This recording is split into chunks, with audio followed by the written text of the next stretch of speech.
So today we're going to get more involved in the proving of the theorems, and we're actually going to revisit some of the theorems that we actually have talked about briefly earlier in the year, and now we're going to look at them in a more formal way with filling in an actual proof. And that's what I said. In this lesson, we are now going to prove why those theorems are true. And one of the first ones is the linear pair theorem. And the linear pair theorem says if two angles form a linear pair, then they are supplementary. So consequently, what that means is we look at a picture where we have a linear pair. So we've got this angle 1, and we've got this angle 2 that are side by side. And what we're going to say is that they add to be 180. And we actually have dealt with this proof before. We did it in somewhat of this paragraph form, just to talk through how the linear pairs are supplementary. So what we did earlier in the year is we took this one and we said we can use the angle addition postulate, and I need to draw a quick picture here. You can see yours on your paper, but I cannot see mine on my paper. But it looks something like this. We've got 1, we've got 2, we've got A, B, C, over here. Oh, and I drew it the wrong way. Darn it. That can be a problem.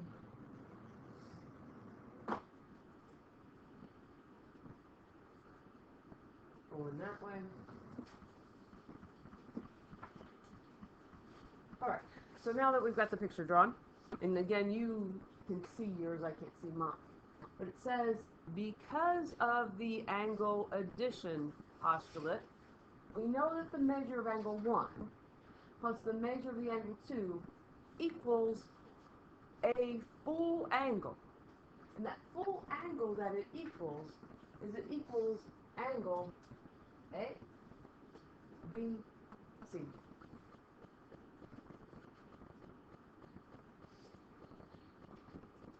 And the thing is, what do we call angle ABC?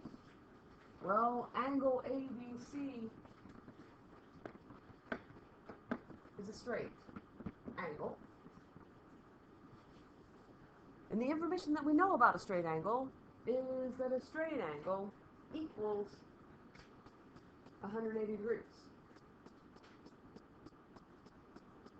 So finally what we can say is we can then plug 180, because that's what a straight angle is. And the thing is, when we plug something in, we're replacing it. So we talked about what replace means in terms of properties yesterday. We can then plug 180 degrees in for angle ABC.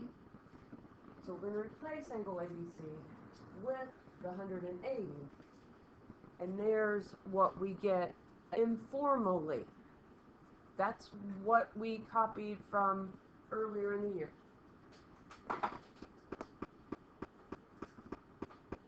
So now let's look at it formally. And nice, we've got the picture here too, but it says now let's take a look at how we can prove the linear pair angle theorem with a 2-column proof. And again, even if you decide that you hate proofs or that you can't do proofs, you should still have 3 of these boxes filled in regardless. And the things that we talked about here are we can fill in the given. We always fill in the given first. And our given says that angle 1 and angle 2 are linear pair angles. And the nice thing is, you may have a drop-down box, or you may have a word bank to help you fill in these proofs as we move through. But the reason here is given. Always, always, always. The first step in doing a formal proof is to write down the given. But we can fill in one more box, and that's going to be box 6 to the left here, which is, what are we trying to prove? And we're trying to prove that angle 1 and angle 2 are supplementary.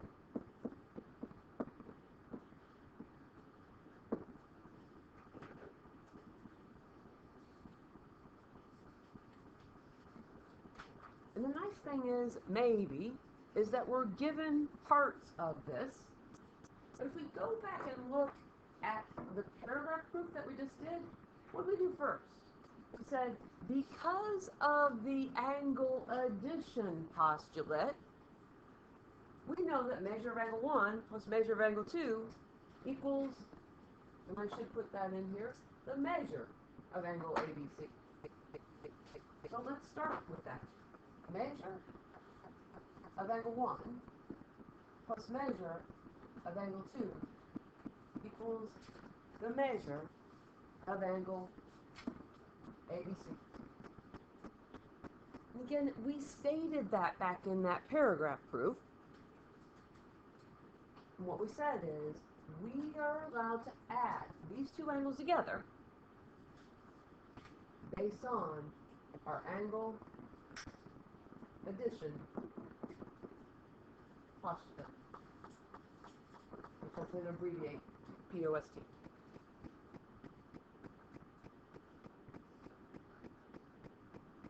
And then the nice thing is, the next step, at least it's partially filled in for us. It says the measure of angle ABC is a straight angle. Well, straight angle is a vocab word. And when we've got a vocab word, we can fill in that this is going to be the definition of straight angle.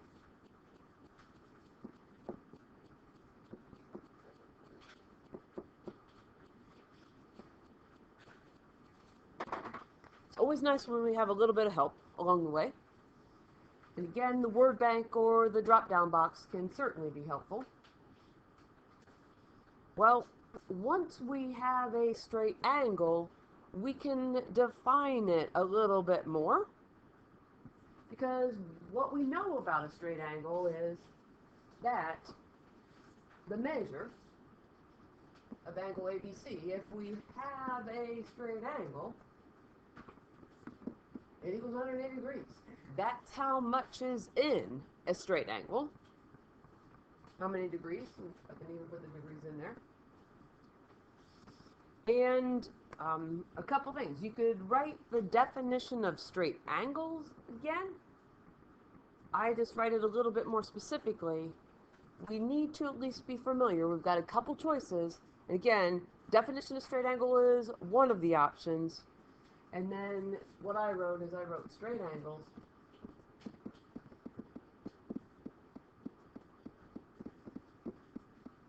equal 180 degrees. I'm abbreviating a little bit more. I don't want to abbreviate too much, but we need the space. So eventually what we're trying to say here is that angle 1 and angle 2 are supplementary. If we go back and we look here for one more step, what we can say here is, back there in step 2 with the blue, measure of angle 1 plus measure of angle 2 equals measure of angle ABC. And now we know that the measure of angle ABC is 180. So let's replace the measure of angle ABC with 180 degrees. So this was the measure of angle 1 plus the measure of angle 2 equals 180. Again, we're replacing the angle with its numerical value now. And whenever we have replace, then what that is the substitution property. And don't abbreviate substitution, because some people just write SUB, and it could be substitution, it could be subtraction. So we want to write out the word substitution property. And then finally here, we've got a good statement and reason process. Measure of angle 1 and measure of angle 2 are supplementary. And again, supplementary is a vocab word. So what we can say is its definition of supplementary. Sorry, I can't get that Y in. Supplementary angles.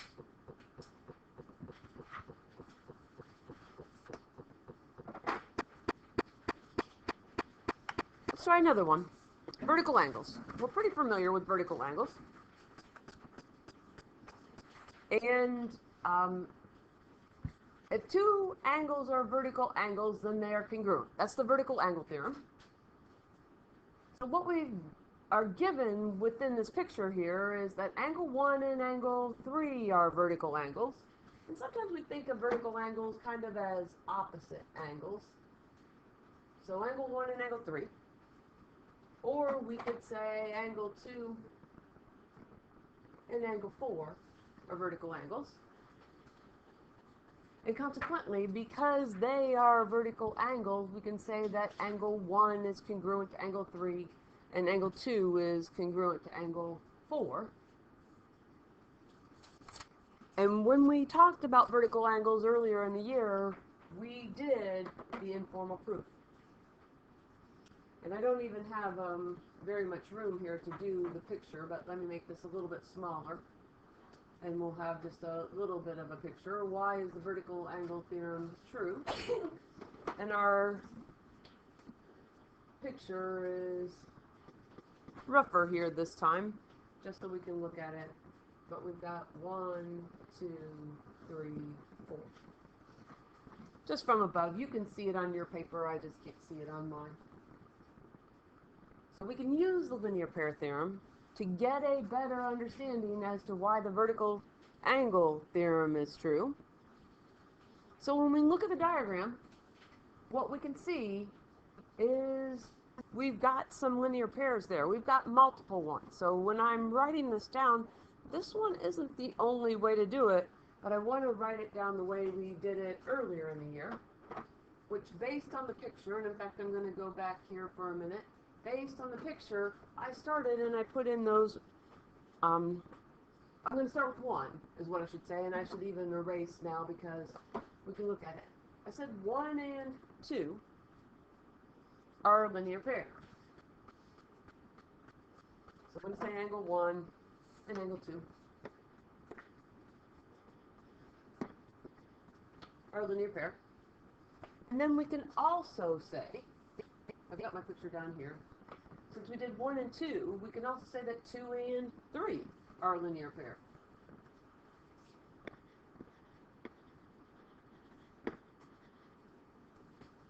So start there.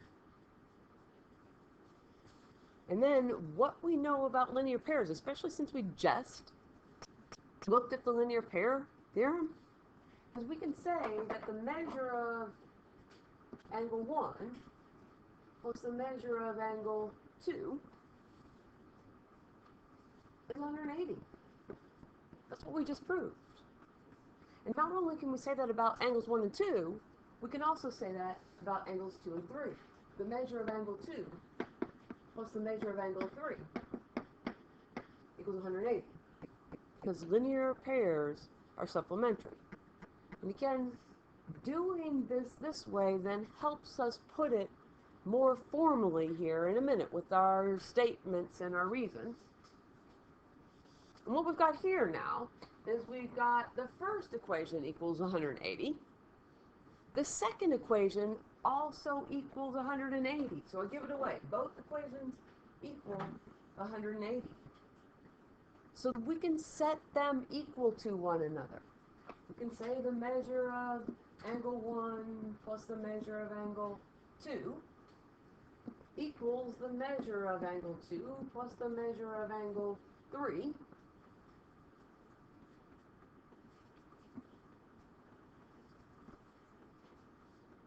But if you notice, what we have on both sides of the equation,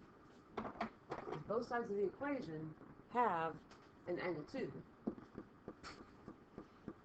And if we subtract angle 2 from both sides, what happens is, if we subtract the measure of angle 2 here, and we subtract it here, the measure of angle 2's cancel out, and we're left then with the measure, wrong color, try that one more time, measure of angle 1 equals the measure of angle 3. And there we see down here what we started with originally when we looked at that theorem. In fact,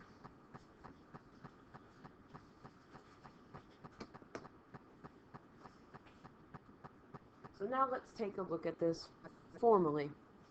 And interesting on this first part here, because again, regardless of whether you like or dislike proofs, and whether you think you can do them or not, we should still start the same way. And look at what the given is this time. The given is the diagram. So a little bit different from something that we've seen in our initial look at these. And that's what's given. So even if you can do nothing else, you should be able to fill that in, along with what are we trying to prove. And what we're trying to prove is that angle 2 is congruent to angle 4. And the nice part about this one is also that we've got a couple more things filled in for us. And I also do want to remind you that you're most likely going to be given a drop-down box and or a word bank to help you fill in these proofs, especially when you get to the state test. So let's see where we want to start. And again, we can go back to where we started. When we were looking at the diagram, we can see that angle 1 and angle 2 are a linear pair, and angle 2 and angle 3 are a linear pair, is how we started. The thing is, on this one, we're working with angle 2 and angle 4. So we still need to have, something that has an angle 2 in it, and we have to have a statement with angle 4 in it. So what I started with here is I started with the measure of angle 1, and how do I want to do this? Measure of angle 1 and the measure of angle 2, along with, then I had to use 1 and 2, but I also need to have a linear pair that's got a 4 in it. And I have to reuse one of these that I've already used. So I'm going to look at 1 and 2 back here in the diagram. And then I'm going to do the measure of angle 1 and the measure of angle 4. And I'm going to have to write smaller here to get this in. They are linear pairs.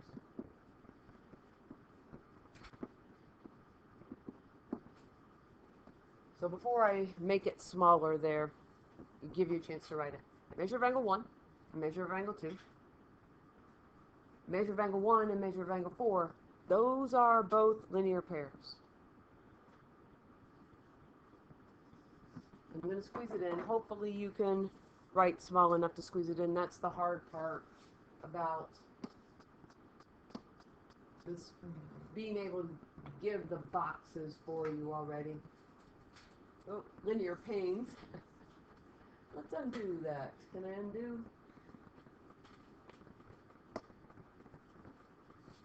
Measure of angle 1, measure of angle 2, measure of angle 1 and measure of angle 4 are linear pairs. And then the question is, well, what is the reason? Well, we just spent our time on the previous proof, so we can say the definition of linear pair. Plural. We'll do plural.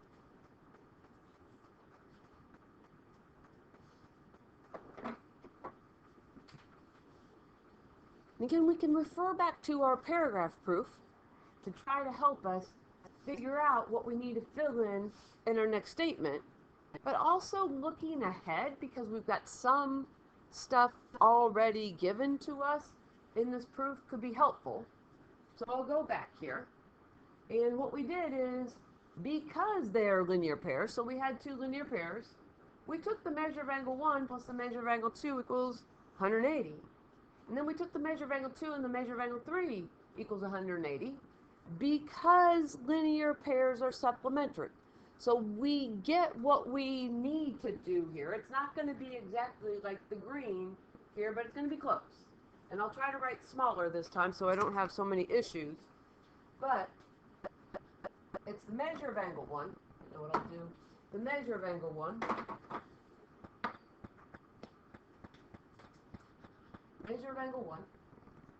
plus the measure of angle 2 equals 180. But now, instead of using the measure of angle 2 and 3 like we did in the previous, the other angles that we're working with are the measure of angle 1 plus the measure of angle 4, also equals 180.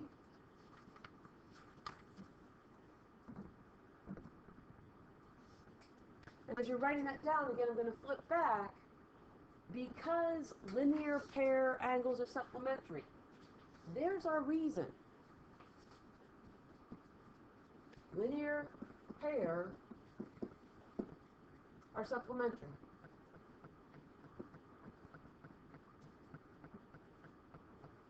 And I know I can't get that all in, but let's see if I can do that. Make it a little bit smaller. Fill it in.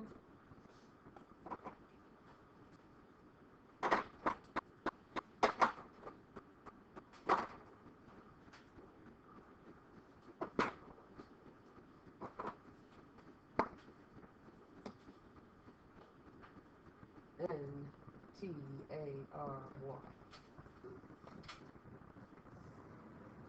And again, not only did my paragraph proof help on that, but also the next statement.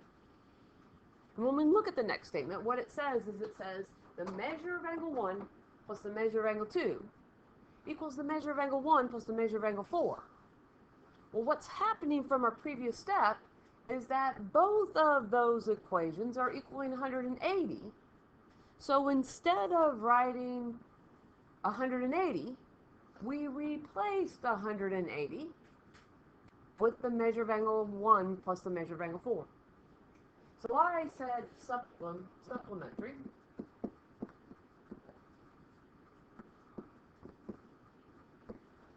There is an argument for transitive, again, because what you could say is the measure of angle 1 plus measure of angle 2 equals 180. You could say 180 equals the measure of angle 1 plus measure of angle 4, and so you could transitive property that one as well. And the thing is, on a word bank, you might only be given one of those. So if it's, and it's not supplementary there, what should I have written? Starts with an S. Substitution. Sorry. We substituted. We replaced.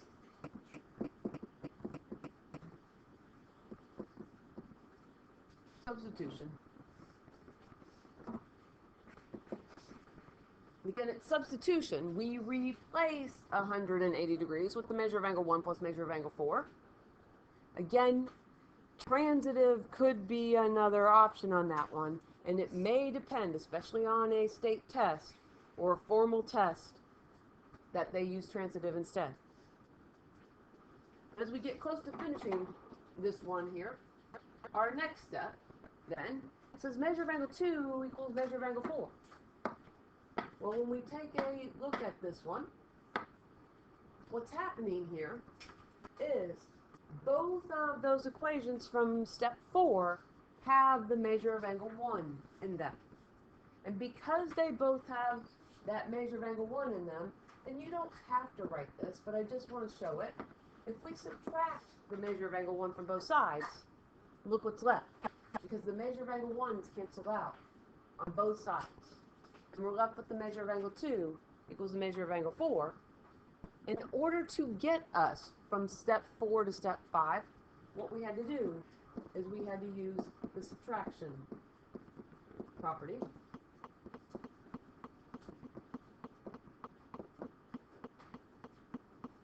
And now that gets us to our last step, which at least we already had the statement filled in. And what we can say then is it's almost exactly the same from step 5. It says measure of angle 2 equals the measure of angle 4. And now our last step says angle 2 is congruent to angle 4. And what we can say then, because angle 2 is congruent to angle 4 now, is we can say that we used our definition of congruence.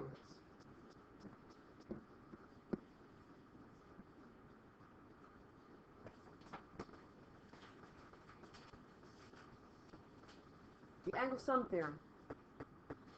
It says the angles of a triangle will always add to be 180 degrees. And it says measure of angle A plus measure of angle B plus measure of angle C equals 180 degrees.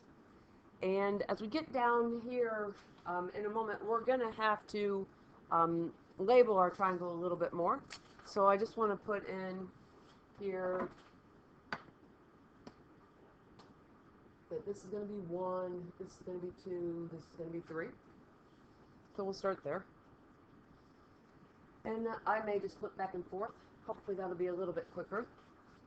But here's what we did when we were working with this earlier in the year.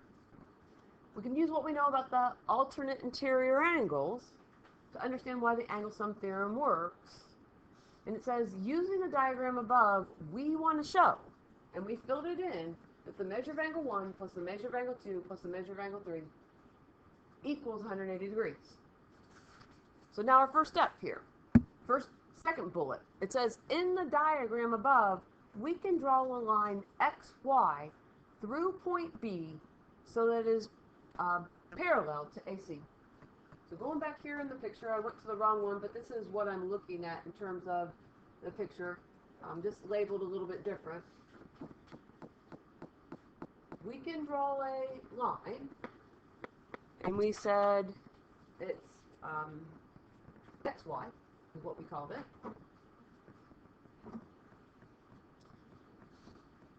XY through point B so that it is parallel to AC. So this line is parallel to that line. And then what's going to happen is we just created a couple more angles, and I'm going to put this 4 in at that angle and the 5 in at that one, so we can get this one filled in here.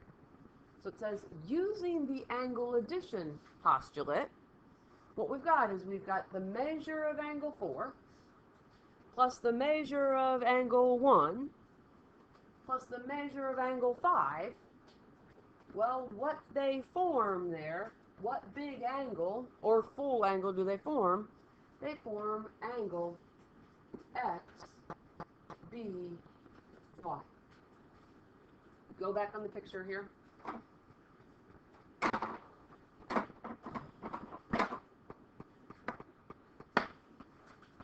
We added this one, and this one, and this one. And actually, by drawing that in, that might even be helpful. Let's see what our next step says. By definition, we know that angle XBY is a straight angle.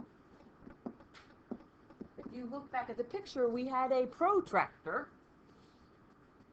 even though it wasn't completely, but you can kind of see that protractor. It's a straight angle. And we know that a straight angle has 180 degrees in it. Consequently, we can plug in 180 degrees for angle XBY back into our equation up there from the third bullet. And what we end up with then is we end up with the measure of angle 1 plus the measure of angle 2 plus the measure of angle 3. And sorry, I've got that wrong here. I'm looking at the wrong one. Measure of angle 4, because I'm looking back here at our third bullet. Measure of angle 4 plus measure of angle 1 plus measure of angle 5. Instead of writing angle XBC, we're replacing that. There's the plug-in with the 180.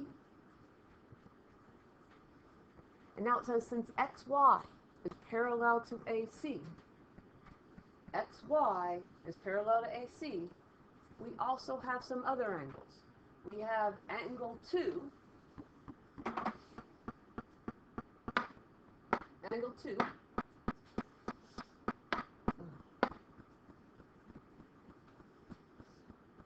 angle 2 is congruent to angle 4. Angle 2 is congruent to angle 4. And we also have angle 3 is congruent to angle 5. Angle 3 is congruent to 5. And if you take a look again, two parallel lines cut by a transversal. I'm sorry for the disorientation, because it should be way over there. I'm not even going to try to move it. But it's because the alternate interior angles are congruent. And oftentimes when you see parallel lines involved in the problem, alternate interior angles is going to pop up. Remember, alternate interior angles, they're in between the parallel lines, and they're on opposite sides of the transversal. But now that we know that, because angle 2 is congruent to angle 4, and angle 3 is congruent to angle 5, we replace them into our equation that we have in red. And what we end up with then is we end up with, instead of angle 4, we're going to say, oh my gosh, the measure of angle 2 plus, we're not going to replace 1, so it's the measure of angle 1. But instead of the measure of angle 5 here, we're going to replace it with the measure of angle 3. And that equals 180. So, real quick here, as we pop down here into the formal proof, let's see if we can get that in. I'm going to start with getting the given in. We've got a picture. I'm hoping that I can move this, and I can't. Darn it. But anyway, if we start here, what we've got given that AD is parallel to CB.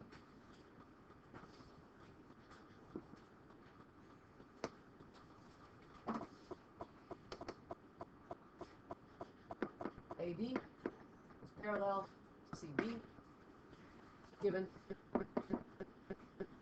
as well as our last statement here, what we're proving, the measure of angle 1 plus the measure of angle 2 plus the measure of angle 3 equals 180.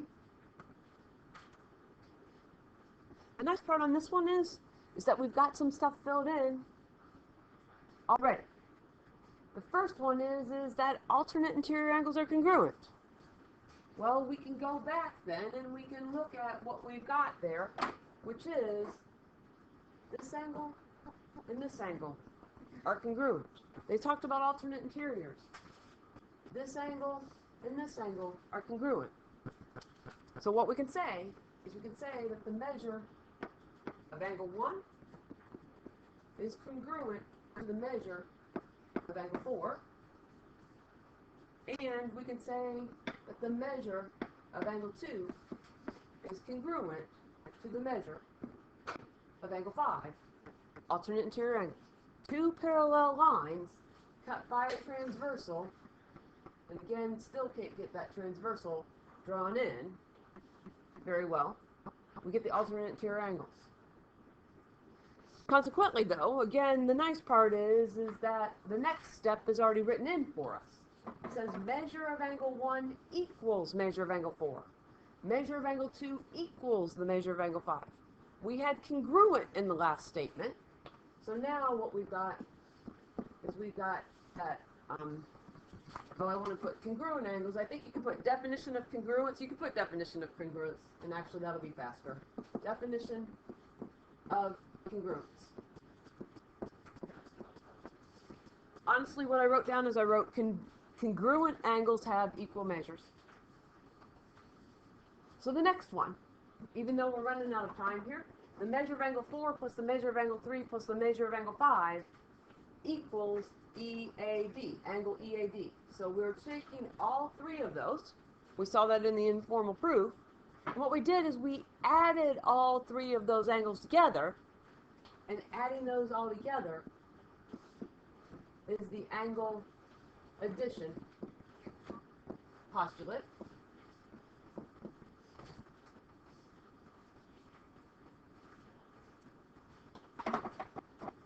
What we can also say here is something about angle EAD. What we know is we added those together, but the measure of angle EAD, how big is it really? Well, it's really 180 degrees. We've got that protractor that I kind of drew in there. So we can say definition of straight angle.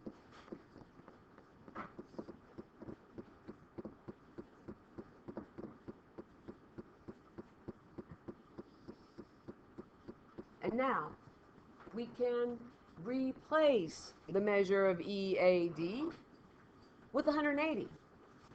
So if we replace it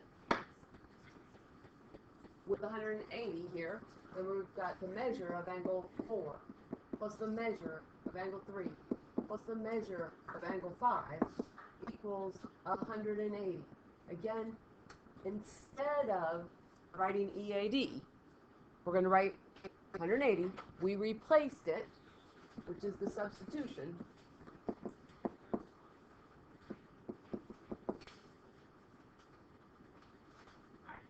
So that leads us here to oh,